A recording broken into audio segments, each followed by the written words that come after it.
Ils vainquirent l'empire Inca. Ils massacrèrent les conquistants espagnols pendant 300 ans. Ils contraignirent l'Espagne, empire le plus puissant du monde, à signer un traité reconnaissant leur indépendance. Et vous n'en avez probablement jamais entendu parler. Alors que les Aztèques et les Incas tombaient en quelques années, tandis que des civilisations entières disparaissaient de la carte, un peuple sans cité d'or, sans armées organisées, sans technologie avancée, accomplit ce qui semblait impossible. Il conserva sa liberté face à tous les empires qui tentèrent de le soumettre. Non pas pendant une décennie, ni même une génération, mais pendant des siècles. Voici l'histoire des Mapuches, ce peuple que l'histoire a voulu oublier parce que son existence défie tout ce qu'on nous a enseigné sur la conquête et le pouvoir. Dans les terres extrêmes du sud de l'Amérique, où les montagnes s'élèvent comme des gardiens ancestraux, et les forêts cachent des secrets qu'aucun empire n'a pu percer, naquit un peuple qui ne connaîtrait jamais les chaînes. Avant qu'un empire n'ose toucher leurs vallées, avant qu'un drapeau ne flotte sur leurs montagnes, les Mapuches habitaient déjà l'Araucanie en maîtres absolus de leur destin. Ils ne construisirent ni pyramides, ni temples dorés, n'élevèrent pas de murailles touchant le ciel, mais forgèrent quelque chose de plus puissant et durable que toute pierre taillée par la main humaine. Ils forgèrent la liberté dans leurs propres esprits. Pour eux, la terre n'était pas une propriété, ni un territoire à conquérir ou à diviser entre nobles et rois. La terre était mère, était sang, était le souffle même de la vie circulant dans leurs veines. Chaque arbre connaissait leur nom, chaque fleuve gardait les récits de leurs ancêtres, chaque montagne était le témoin silencieux d'un pacte sacré entre l'homme et la nature. Quand le soleil se levait sur les vallées de l'Araucanie, il illuminait un peuple qui comprenait une vérité fondamentale que les empires ne saisiraient jamais. La terre n'appartient pas à l'homme, c'est l'homme qui appartient à la terre. Cette philosophie n'était pas seulement une poésie murmurée autour des feux, c'était le fondement sur lequel ils bâtirent une société résistant aux tempêtes des siècles. Les Mapuches étaient guerriers par nécessité et cultivateurs par amour.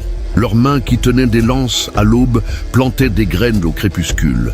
Ils chassaient dans les forêts denses avec la patience de ceux qui respectent chaque créature, pêchaient dans les rivières cristallines avec la gratitude de ceux qui savent que chaque poisson est un don des dieux.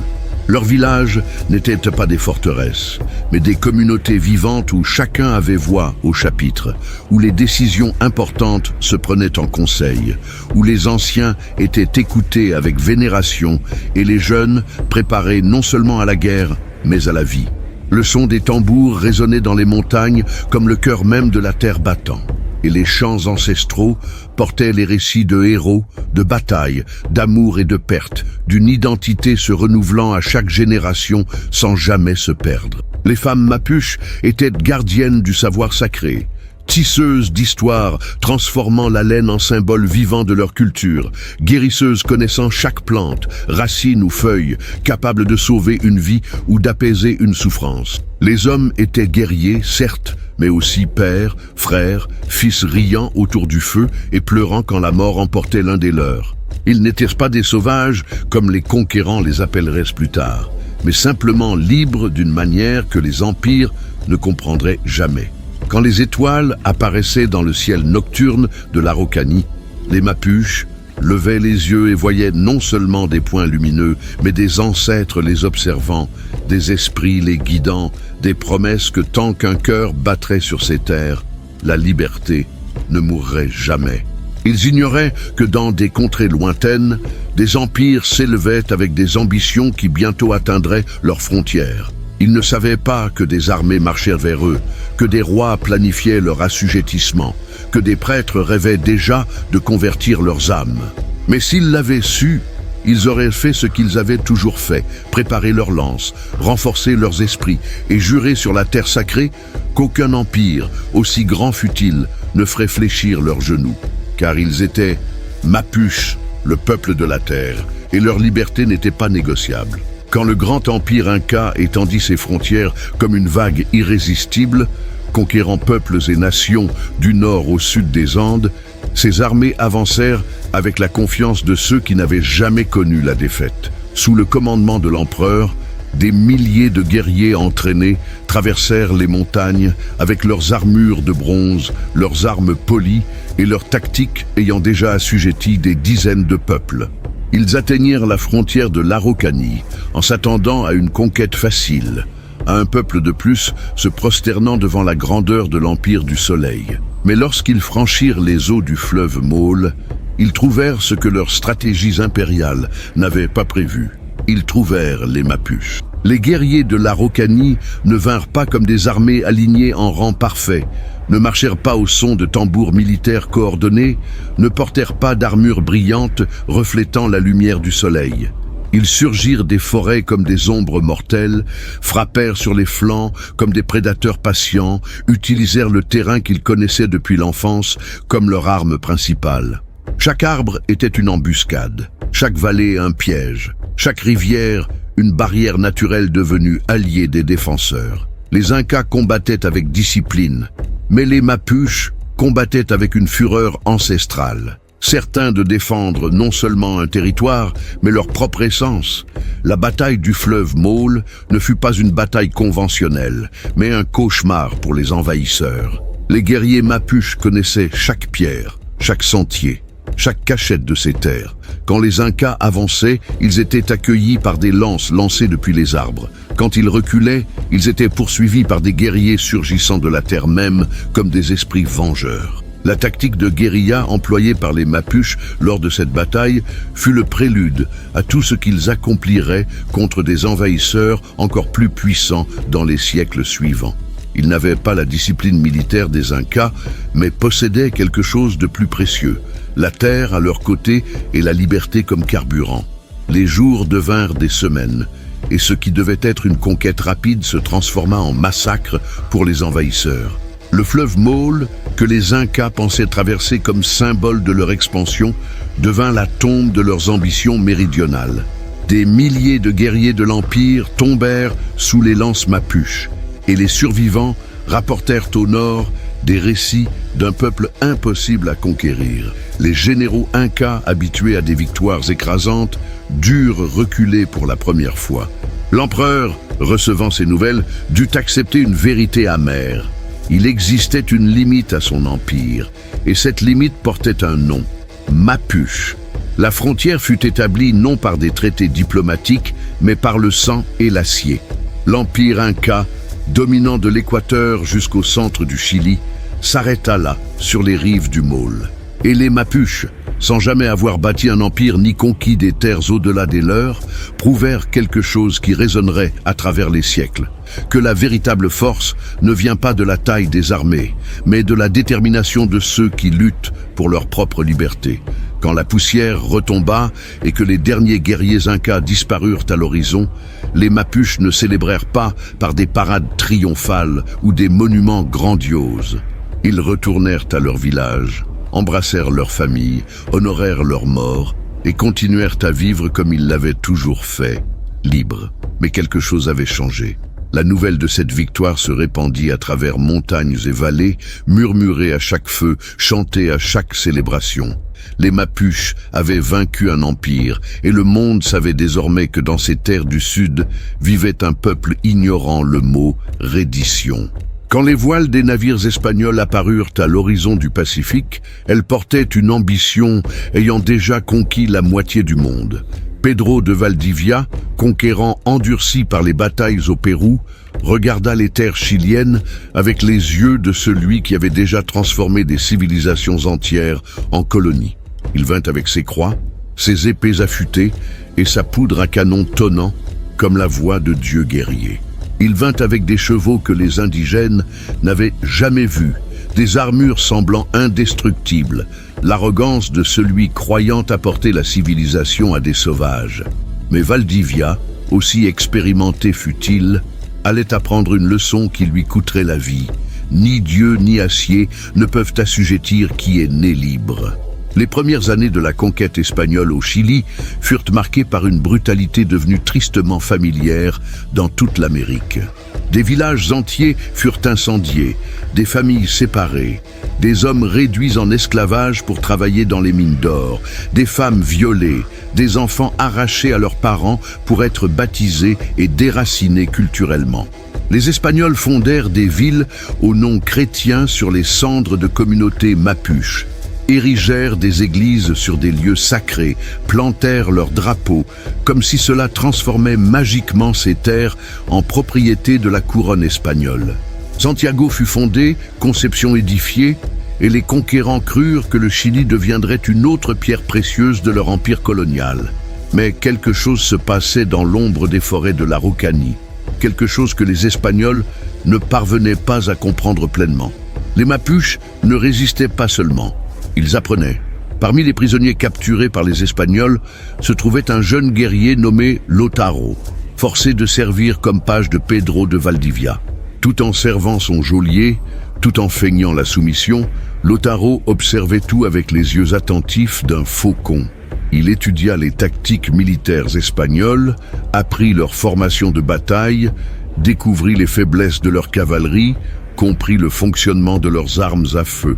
Et quand l'occasion se présenta, il s'échappa pour retrouver son peuple, emportant une connaissance qui changerait le cours de la guerre. Les Mapuches, combattant avec courage, mais selon des tactiques traditionnelles, disposaient désormais d'un stratège connaissant l'ennemi de l'intérieur. Lautaro réunit les chefs tribaux et partagea son savoir. Il enseigna à ses guerriers à créer des pièges spécifiques contre la cavalerie, montra comment utiliser le terrain pour neutraliser l'avantage des armes à feu, développa des tactiques transformant la mobilité mapuche en arme dévastatrice contre les formations rigides espagnoles.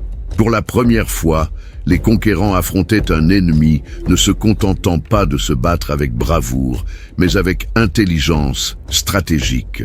Les embuscades devinrent plus sophistiquées, les attaques plus coordonnées, la résistance mieux organisée. Ce qui devait être une conquête rapide se transforma en une guerre prolongée, saignant les ressources espagnoles. La fureur indigène, désormais armée de savoir tactique, devint une force irrésistible. Les Espagnols commencèrent à perdre non seulement des batailles, mais des villes entières.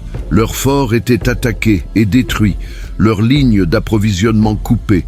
Leurs soldats vivaient dans la terreur constante que chaque ombre dans la forêt cache une lance mapuche. Et Lautaro, l'ancien page sous-estimé, devint le cauchemar de ses anciens maîtres, le nom que les soldats espagnols murmuraient avec crainte autour de leur feu. La guerre atteignit un nouveau niveau. Et les Mapuches montrèrent au monde que le savoir est pouvoir, et qu'un peuple déterminé à être libre trouvera toujours un moyen de transformer même ses chaînes en armes. Lautaro n'était pas seulement un guerrier, c'était une tempête incarnée, la matérialisation de la vengeance d'un peuple entier. Quand il revint aux terres mapuches, après s'être échappé de la captivité espagnole, il apportait plus qu'une connaissance tactique. Il portait un feu intérieur, qui embraserait toute l'Araucanie dans une rébellion que les conquérants n'oublieraient jamais. Il était jeune, mais ses yeux portaient la sagesse de celui ayant regardé au cœur de l'ennemi et y ayant trouvé non des dieux invincibles, mais des hommes mortels partageant les mêmes faiblesses et peurs que quiconque. Sous sa direction, les guerriers mapuches furent réorganisés en une machine de guerre combinant la férocité ancestrale à la discipline tactique européenne. Lautaro enseigna à ses hommes à combattre en formation, à utiliser de longues lances contre la cavalerie, à creuser des fosses camouflées, brisant les jambes des chevaux, à construire des fortifications résistantes au feu des arquebuses. Il transforma chaque forêt en piège mortel, chaque vallée en champ de bataille choisi, chaque rivière en ligne défensive, infranchissable. Les Espagnols, habitués à affronter des armées indigènes désorganisées, se retrouvèrent soudain face à un ennemi utilisant leur propre tactique contre eux, mais avec l'avantage supplémentaire de connaître intimement le terrain. Les victoires de Lautaro s'accumulèrent comme une avalanche irrésistible. Fort après, fort tomba sous ses attaques coordonnées. Des villes que les Espagnols jugeaient sûres furent assiégées et conquises. Les colons fuirent paniqués vers Santiago, rapportant des récits d'un chef indigène semblant toujours un pas en avance, frappant là où on l'attendait le moins, disparaissant dans les forêts avant l'arrivée des renforts. Le nom de Lautaro devint synonyme de terreur pour les conquérants et d'espoir pour tous les peuples opprimés de la région. Mais la vengeance de Lautaro avait une cible précise, un objectif qu'il poursuivait avec une détermination unique. Pedro de Valdivia, le conquérant du Chili, l'homme ayant asservi son peuple et l'ayant fait page.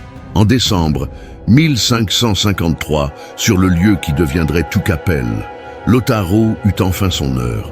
Valdivia, trop confiant dans son expérience militaire, tomba dans une embuscade parfaitement exécutée. Ses soldats furent massacrés, sa cavalerie décimée, et lui-même capturé vivant par les guerriers mapuches. Ce qui suivit devint légende, une histoire racontée et racontée encore autour des feux pendant des générations. Certains disent que Valdivia fut exécuté en buvant de l'or fondu, d'autres qu'il mourut lors d'un combat rituel, d'autres encore qu'il fut simplement exécuté comme tout autre prisonnier de guerre. Peu importe comment il mourut, ce qui compte, c'est ce que sa mort représenta. Le conquérant du Chili, l'homme ayant assujetti des peuples entiers, tomba devant un guerrier mapuche qui l'avait asservi. Ce fut une vengeance non seulement personnelle, mais symbolique, un moment où l'opprimé se leva et renversa l'oppresseur, où l'arrogance impériale trouva sa fin entre les mains de ceux qu'elle avait sous-estimés. Après la mort de Valdivia, Lautaro poursuivit sa campagne avec encore plus de férocité. Il assiégea Concepción, attaqua Impérial, menaça même Santiago. Pendant 3 ans, de 1553 à 1557, il fut la terreur des Espagnols, le général indigène semblant invincible. Ses tactiques étaient étudiées et redoutées, ses victoires chantées en hymnes guerriers, son nom prononcé avec vénération par son peuple et avec effroi par ses ennemis. Mais en 1557, lors d'une attaque surprise espagnole, Lautaro tomba au combat. Il n'avait que 20 ans et quelques, mais avait accompli en sa courte vie plus que beaucoup en décennies. Sa mort ne signifia pas la fin de la résistance mapuche. Au contraire, elle devint le carburant de la flamme qui l'avait allumée. Lautaro mourut, mais devint immortel, se transforma en légende, en inspiration, en preuve vivante qu'un peuple déterminé peut défier les empires. Son nom serait chanté pendant des siècles, non seulement par les Mapuches, mais par tous ceux rêvant de liberté. Il prouva que les héros ne naissent pas dans les palais, mais dans la résistance, dans le sang versé pour une cause juste, dans le cri de guerre de ceux préférant mourir debout plutôt que vivre à genoux. Avec la chute de Lautaro, les Espagnols respirèrent un bref instant, croyant la plus grande menace neutralisée. Mais ils ne comprenaient pas la nature de la résistance mapuche. Ce n'était pas une rébellion centrée sur un seul chef, mais un esprit collectif, transmis de génération en génération, de guerrier en guerrier, immortel comme les montagnes mêmes de l'Araucanie. De nouveaux chefs surgirent des cendres, chacun apportant sa propre manière de défier la domination espagnole. Parmi eux figurait Caupolicán, un homme dont la force était aussi légendaire que sa détermination. On raconte qu'il fut choisi comme Toqui, chef militaire suprême des Mapuches, après avoir porté un tronc massif sur ses épaules pendant 2 jours et 2 nuits sans repos, démontrant non seulement une force physique surhumaine, mais la résistance spirituelle définissant son peuple. Caupolicán n'était plus que muscle et fureur, c'était aussi un poète guerrier, un homme comprenant que la lutte pour la liberté était autant une bataille d'esprit que de corps. Sous son commandement, les tribus mapuches se réunirent à nouveau, formant une confédération menaçant d'expulser complètement les Espagnols du sud du Chili. Il réorganisa les guerriers, fortifia des positions stratégiques et lança des campagnes maintenant, les conquérant constamment sur la défensive. Mais la guerre était brutale, sans merci, et les 2 camps commettaient des atrocités souillant la terre de sang innocent. C'est dans ce contexte de violence extrême qu'émergea l'histoire de Galvarino, un guerrier dont le courage défia toute conception du héroïsme. Galvarino fut capturé par les Espagnols lors d'une bataille et le gouverneur García Hurtado de Mendoza décida d'en faire un exemple. Sur la place principale d'une ville conquise, devant d'autres prisonniers mapuches, les Espagnols amputèrent les 2 mains de Galvarino à la hache, un châtiment brutal destiné à terroriser et décourager la résistance. Ils espéraient qu'il ramperait vers son peuple comme un avertissement vivant du sort réservé à ceux défiant le pouvoir espagnol. Mais Galvarino ne rampa pas, il marcha droit. Avec ses moignons ensanglantés encore gouttants, il revint aux lignes mapuches non comme un homme brisé, mais comme un symbole de résistance inébranlable. Quand Capolicán le vit, il lui offrit du repos, des soins, la chance de vivre ses derniers jours en paix. Mais Galvarino refusa. Au lieu de cela, il exigea qu'on lui attache des lances aux moignons de ses bras, qu'on le laisse retourner au combat, qu'on lui permette de continuer à se battre même sans main. Et c'est ce qu'il fit. Lors de la bataille de Millarapu, Galvarino combattit avec des lances liées à ses bras mutilés, attaquant les Espagnols avec une férocité semblant surhumaine, criant qu'il pouvait prendre ses mains, mais jamais sa fureur, jamais son esprit, jamais sa détermination à mourir libre. Les guerriers mapuches combattant à ses côtés ce jour-là jurèrent avoir vu non un homme, mais l'essence même de la résistance incarnée, la preuve que tant qu'un cœur bat, la lutte continue. Galvarino tomba finalement au combat, capturé à nouveau et exécuté par les Espagnols. Mais son histoire dépassa la mort. Il devint un martyr, un symbole éternel qu'il existe des choses pires que la mort et que la liberté vaut tout sacrifice. Capolicán poursuivit le combat, mais en 1558, trahi par l'un des siens, il fut capturé par les Espagnols. Ils l'exécutèrent par empalement, une mort horrible destinée à briser l'esprit de son peuple. Mais cela ne brisa rien. Chaque chef mapuche tombé était remplacé par un autre. Chaque guerrier mort inspirait 10 autres à prendre les armes. Les Espagnols apprirent une vérité terrible. On peut tuer un homme, 100 hommes, 1000 hommes, mais on ne peut tuer une idée. On ne peut tuer la liberté. On ne peut tuer un esprit refusant d'être assujetti. La guerre continua année après année, décennie après décennie, transformant le sud du Chili en un cimetière sans fin où les 2 camps enterraient leurs morts et juraient vengeance. Mais tandis que les Espagnols combattaient pour l'or et la gloire, les Mapuches luttaient pour quelque chose d'infiniment plus puissant, pour leur propre existence, leur terre, leur culture, tout ce qui rendait la vie digne d'être vécue. 100 ans, un siècle entier de guerre sans fin, de sang versé des 2 côtés, de villes incendiées et de villages détruits, de générations entières nées, ayant grandi et mourant ne connaissant que le conflit. Les Espagnols avaient conquis le puissant empire Inca en quelques décennies, assujetti les Aztèques en quelques années, transformé des civilisations entières en colonies obéissantes. Mais dans le sud du Chili, contre un peuple sans cité d'or ni temples monumentaux, ils rencontrèrent une résistance semblant éternelle. Les campagnes militaires se succédaient, les gouverneurs arrivaient et repartaient, les soldats vieillissaient en combattant une guerre que leurs pères avaient commencée et que leurs fils poursuivraient. Les coûts étaient astronomiques, le sang versé incalculable, et pourtant l'Araucanie restait indomptée. À Madrid, la couronne espagnole regardait le Chili avec une frustration croissante. Cette colonie censée être source de richesse était devenue un puits sans fond, un conflit interminable drainant hommes, armes et or sans aucun retour significatif. Les conseillers royaux débattaient de ce qu'il fallait faire de ce peuple impossible à conquérir, de ces guerriers refusant d'accepter la défaite même quand tout indiquait qu'ils auraient dû. Et lentement, à contre-cœur, une idée impensable prit forme. Et si vaincre les Mapuches était impossible, et si la seule solution était de reconnaître leur indépendance.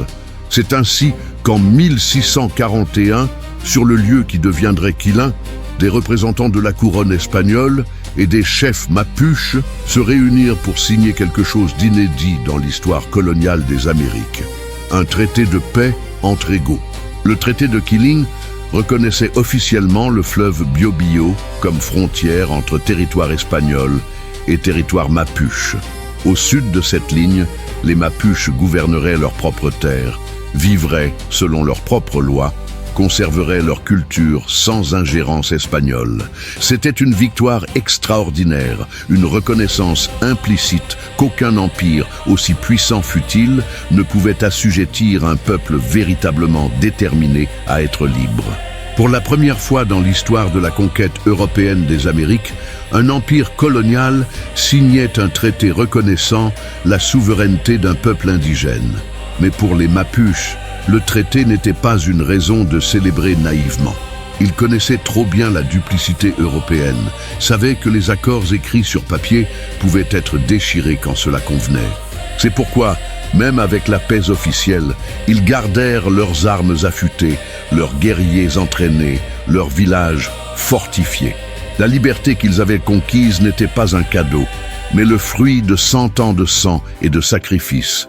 Et ils savaient qu'ils devraient être prêts à la défendre à tout moment. Les années suivantes furent marquées par une paix tendue, ponctuée occasionnellement d'escarmouches et de conflits mineurs, mais sans les grandes campagnes ayant marqué le siècle précédent. Les Mapuches commercèrent avec les Espagnols quand cela leur convenait, reçurent des missionnaires tentant de les convertir, mais conservèrent leurs croyances ancestrales, permirent une certaine présence espagnole sur leurs terres, mais toujours selon leurs propres conditions. Ils avaient appris à naviguer dans le nouveau monde créé par la conquête européenne, sans jamais sacrifier leur essence, sans jamais renoncer à leur identité. Le traité de Quilín fut renouvelé à plusieurs reprises au cours des siècles suivants, chaque renouvellement étant une reconnaissance supplémentaire que les Mapuches différaient des autres peuples indigènes des Amériques, qu'ils avaient obtenu par une résistance farouche, ce qu'aucun autre peuple n'avait réussi, la reconnaissance formelle de leur indépendance par une puissance coloniale européenne. C'était une victoire écrite non avec de l'encre, mais avec le sang d'innombrables guerriers ayant choisi de mourir libres plutôt que de vivre assujettis. Mais les Mapuches savaient que la vraie guerre n'était pas terminée, seulement transformée. Ils affrontaient désormais un ennemi plus subtil. Le temps, l'érosion culturelle, la tentation d'accepter les promesses de civilisation et de progrès, toujours accompagnées de l'exigence d'abandonner qui ils étaient. Contre cet ennemi, ils gardèrent leur vigilance plus haute encore, car ils avaient appris, à travers des générations de lutte, que la liberté n'est pas conquise une fois pour toutes, mais qu'elle doit être défendue chaque jour, dans chaque choix, dans chaque acte de résistance, contre ceux voulant transformer des êtres libres en sujets obéissants. Le monde changea autour des Mapuches comme une rivière changeant de cours, mais jamais son essence. Le XVIIIe siècle apporta de nouveaux vents, de nouvelles idées de liberté et d'indépendance soufflant à travers les Amériques, inspirant des révolutions et la naissance de nouvelles nations. Dans les salons de Buenos Aires et Santiago, des créoles éclairés parlaient de libération du joug espagnol, de création de républiques indépendantes fondées sur des idéaux de liberté, égalité et fraternité. Mais quand ces révolutions triomphèrent au début du XIXe siècle, quand le Chili et l'Argentine émergèrent comme nations indépendantes, les Mapuches découvrirent que les nouveaux dirigeants étaient, à bien des égards, pires que les anciens colons. Les Espagnols, du moins, avaient fini par reconnaître l'impossibilité de conquérir complètement l'Araucanie et avaient signé des traités respectant une certaine autonomie mapuche. Mais les nouveaux gouvernements républicains, affamés de terres à coloniser et de ressources à exploiter, regardaient le territoire mapuche avec une convoitise déguisée en progrès et civilisation. Ils parlaient d'apporter le développement à ces terres sauvages, d'intégrer les peuples indigènes à la société moderne, de transformer des forêts improductives en fermes lucratives. Derrière cette rhétorique civilisatrice se cachait la même vieille avidité, la même arrogance croyant leur mode de vie supérieur, la même disposition à détruire une culture entière au nom de ce qu'ils appelaient le progrès. En 1860, le gouvernement chilien lança officiellement ce qu'il appelait euphémiquement la pacification de l'Araucanie. Pacification, un mot doux pour génocide, un terme poli décrivant une campagne systématique d'extermination et d'expulsion. Des armées modernes, équipés de fusils à répétition, d'artillerie et de télégraphes, avancèrent sur le territoire mapuche, avec l'ordre de conquérir définitivement ces terres ayant résisté pendant 3 siècles. Ce qui suivit fut des décennies d'horreur. Des villages furent encerclés à l'aube et réduits en cendres, des familles entières massacrées pendant leur sommeil, des guerriers traqués comme des bêtes à travers les forêts. Les terres ancestrales furent confisquées et données à des colons européens, amenés pour peupler la région, principalement des Allemands et des Suisses, arrivant sans savoir qu'ils construisaient leurs fermes sur le sang d'un peuple ayant habité ces terres depuis des millénaires. Les Mapuches résistèrent comme ils l'avaient toujours fait, avec chaque goutte de sang et chaque souffle. Des chefs comme Quilapán tentèrent de réunir à nouveau les tribus, organisèrent des attaques contre les forts militaires, livrèrent des batailles désespérées contre des forces écrasantes en nombre et en armement. Mais la technologie avait changé la nature de la guerre. Les tactiques de guérilla si efficaces contre les conquérants espagnols du XVIe siècle l'étaient moins contre les armées républicaines du XIXe siècle, équipées d'armes à feu modernes et de communications télégraphiques. Néanmoins, ils combattirent. En Argentine, le processus fut encore plus brutal. Ce qu'on appela la conquête du désert fut essentiellement une campagne d'extermination contre les peuples indigènes des Pampas et de la Patagonie, y compris les Mapuches, vivant à l'est des Andes. Le général Julio Argentino Roca mena des expéditions militaires ne faisant aucune distinction entre guerriers et civils, combattants et enfants. L'objectif était de nettoyer ces terres de leur population indigène pour ouvrir la voie à l'expansion agricole et à la colonisation européenne. Des milliers de Mapuches furent tués, d'autres milliers capturés et envoyés en travaux forcés, des familles désintégrées et des cultures millénaires systématiquement détruites. Les chiffres sont froids et brutaux. En quelques décennies, la population mapuche fut réduite à une fraction de ce qu'elle avait été. Des terres libres pendant des siècles furent transformées en propriétés privées, divisées, clôturées, vendues. Les survivants furent confinés dans de petites réserves, des parcelles minuscules où ils pouvaient à peine nourrir leur famille, encore moins maintenir leur tradition de vie semi-nomade et leur profonde connexion à la terre. Des écoles publiques furent imposées avec l'objectif explicite d'éradiquer la langue mapuche, le mapudungun, et de la remplacer par l'espagnol. Les enfants étaient punis pour parler leur langue maternelle, apprenaient à avoir honte de leurs racines, étaient endoctrinés à croire leur culture primitive et que le progrès exigeait d'abandonner tout ce que leurs ancêtres avaient valorisé. C'était une guerre non seulement de corps, mais d'esprit, une tentative d'effacer de l'histoire un peuple ayant défié les empires pendant des siècles. Mais même dans cette heure la plus sombre, même quand il semblait que le dernier chapitre de l'histoire mapuche était en train d'être écrit, la résistance continuait, non plus avec des lances et des cris de guerre, mais de manière plus subtile et peut-être plus puissante. Les anciens transmettaient encore des histoires aux enfants autour des feux, gardant vivant le souvenir de Lautaro, Caupolicán et Galvarino. Les femmes continuaient à tisser les symboles traditionnels dans leurs vêtements, chaque motif une affirmation silencieuse d'identité. Les familles pratiquaient encore secrètement des cérémonies ancestrales, gardant allumée la flamme spirituelle reliant les générations. La langue mapudungun, malgré toutes les tentatives de la supprimer, continuait d'être murmurée dans les foyers, transmise des grands-parents aux petits-enfants, préservée avec la même détermination que leurs ancêtres avaient tenu leur lance. Et ainsi, tandis que les gouvernements chiliens et argentins célébraient la conquête finale de l'Araucanie, tandis que les cartes étaient redessinées et de nouvelles frontières établies, l'esprit mapuche survivait dans l'ombre, attendant, résistant, refusant de mourir. Car ils avaient appris à travers des siècles de lutte qu'il existe quelque chose de plus fort que les armées, de plus puissant que les lois, de plus durable que les empires, la volonté d'un peuple de rester ce qu'il est, quel qu'en soit le prix. Le dernier cri de guerre des guerriers mapuches du XIXe siècle résonna à travers les montagnes et se transforma en murmure. Mais ce murmure portait une promesse. Tant qu'un cœur mapuche battra, tant qu'une voix parlera le Mapudungun, tant qu'un souvenir de liberté sera transmis de génération en génération, le peuple ne mourra pas. Ils peuvent prendre les terres, brûler les villages, tenter d'effacer l'histoire, mais comment éteindre le feu né de la terre même? Comment faire taire l'écho résonnant à travers les montagnes?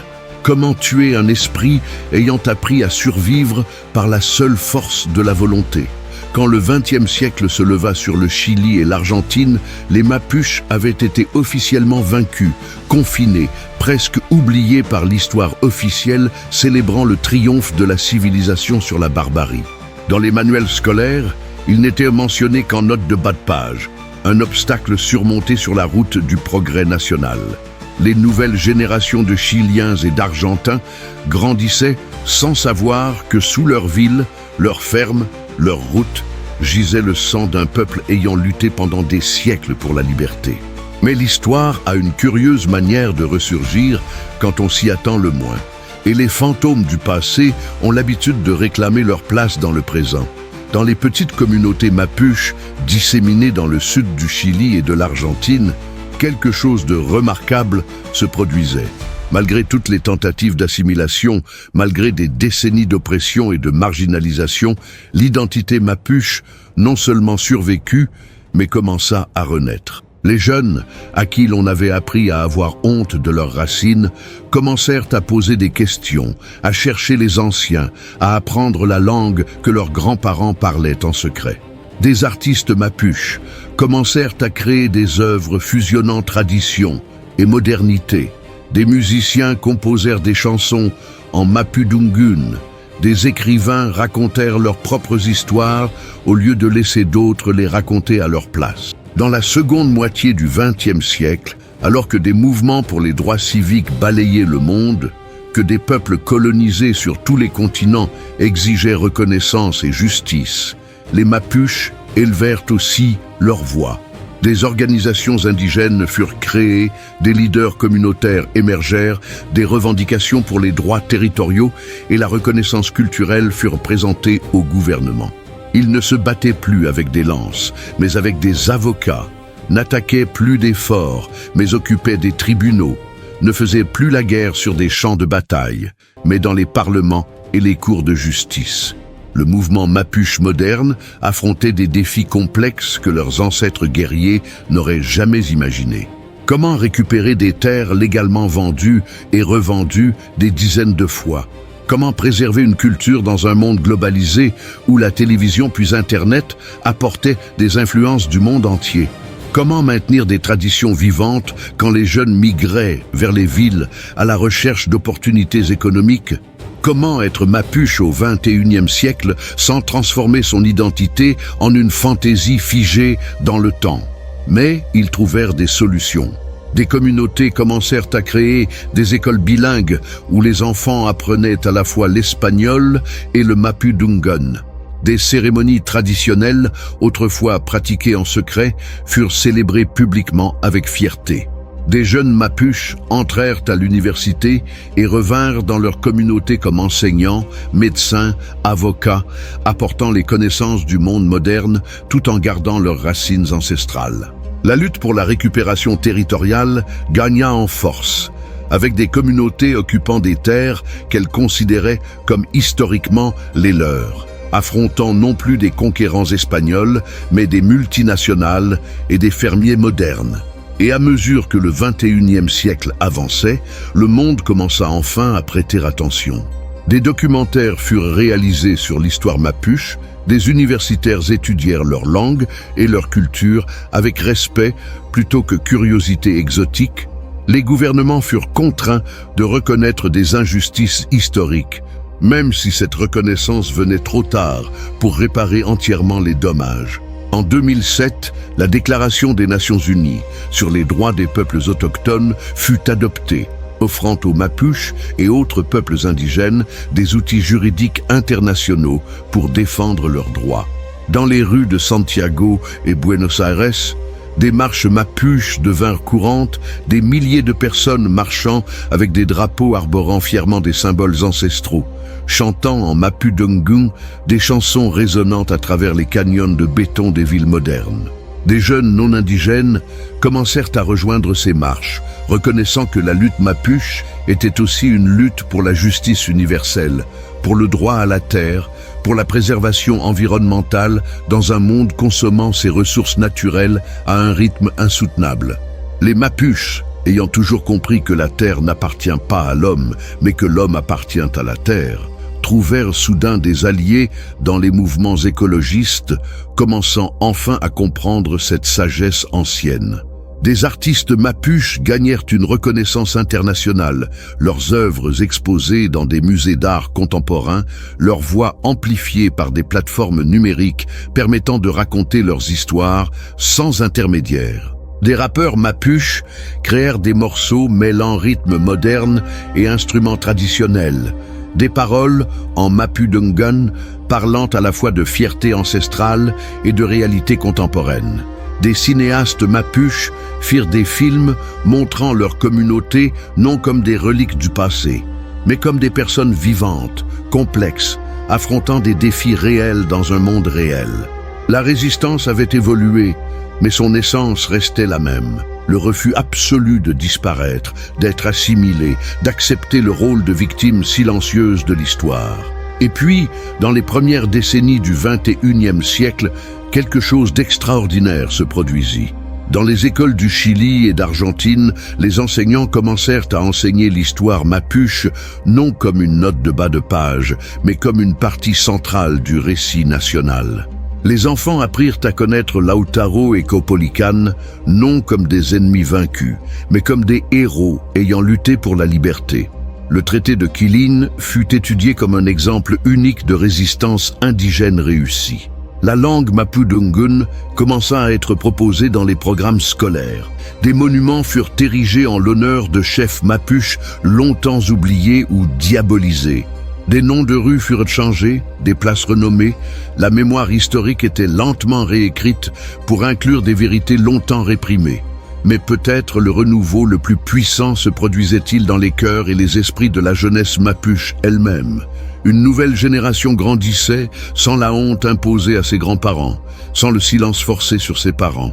Ils portaient des bijoux traditionnels avec fierté, parlaient le mapudungun en public sans crainte, pratiquaient des cérémonies ancestrales diffusées en direct sur Internet, prouvant qu'il était possible d'être pleinement mapuche et pleinement moderne simultanément. Ils comprenaient quelque chose de fondamental. Préserver une culture ne signifie pas la figer dans l'ambre comme un insecte mort, mais la garder vivante, respirante, évolutive, s'adaptant tout en conservant son essence intacte. Et ainsi, en un jour quelconque de 2025, si vous marchez dans les rues de Temuco, si vous visitez des communautés rurales dans le sud du Chili, si vous participez à une cérémonie traditionnelle en Argentine, vous verrez quelque chose d'extraordinaire. Vous verrez le peuple mapuche non seulement survivre, mais s'épanouir. Vous verrez des enfants rire en jouant, parlant une langue qui aurait dû disparaître il y a un siècle. Vous verrez des anciens enseigner des traditions ayant survécu à des siècles de tentatives d'extinction. Vous verrez des artistes créer, des activistes lutter, des familles vivre, aimer, exister avec une dignité qu'aucun empire n'a pu détruire. Ils ont tenté d'effacer un peuple. Ils ont essayé avec des épées au XVIe siècle, avec des traités rompus au XVIIe, avec des campagnes militaires au XIXe, avec l'assimilation forcée au XXe. Mais comment éteindre le feu né de la terre même ? Comment faire taire l'écho résonnant à travers les générations? Comment tuer un esprit refusant de mourir? La réponse, découvrir tous les empires ayant essayé, est simple. On ne peut pas. Les Mapuches demeurent, non comme des fantômes d'un passé lointain, mais comme un peuple vivant, avec des problèmes réels et des espoirs réels, des défis contemporains et des rêves futurs. Ils sont enseignants et médecins, agriculteurs et artistes, activistes et musiciens. Ce sont des mères élevant leurs enfants, des grands-parents racontant des histoires, des jeunes rêvant de futurs possibles. Et en chacun d'eux coule le même sang que dans les veines de Lautaro. la même détermination qui fit combattre Galvarino sans main, le même refus de s'incliner qui définissait Cao Policán. L'écho éternel de la liberté résonne encore aujourd'hui dans les montagnes de l'Araucanie, dans les rues des villes, dans les cœurs de tous ceux comprenant qu'il existe quelque chose de plus précieux que l'or, de plus important que le progrès, de plus sacré que les empires, la liberté d'un peuple d'être ce qu'il est. Les Mapuches ont prouvé, à travers 5 siècles de résistance, que ni épée, ni traité, ni campagne militaire, ni assimilation forcée ne peuvent détruire un peuple refusant de disparaître. Ils sont la preuve vivante que la vraie victoire ne consiste pas à ne jamais tomber, mais à toujours se relever. Ils témoignent que l'histoire n'est pas écrite seulement par les vainqueurs, mais aussi par ceux qui résistent. Ils sont la preuve qu'il existe des peuples que ni empire, ni siècle, ni tout le poids de l'histoire n'ont pu détruire. Et tant qu'il y aura des montagnes en Araucanie, tant qu'il y aura des rivières coulant vers la mer, tant qu'il y aura de la terre sous le ciel, il y aura des Mapuches marchant dessus, libres comme l'avaient rêvé leurs ancêtres, indomptables comme ils l'ont toujours été, éternels comme la liberté même pour laquelle ils ont lutté et pour laquelle ils n'ont jamais cessé de lutter. Si vous avez aimé cette histoire, abonnez-vous à la chaîne, mettez un pouce bleu et laissez votre commentaire. C'est la chaîne Empereur. À la prochaine.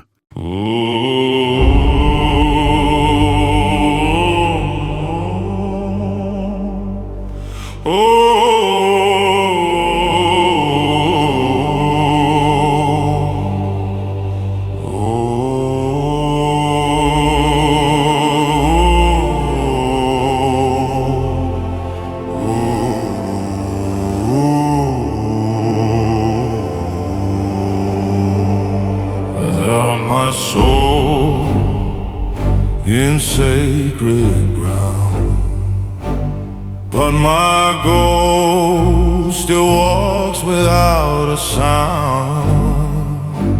Mountains bow when I took my stand. Now I rule with a phantom hand.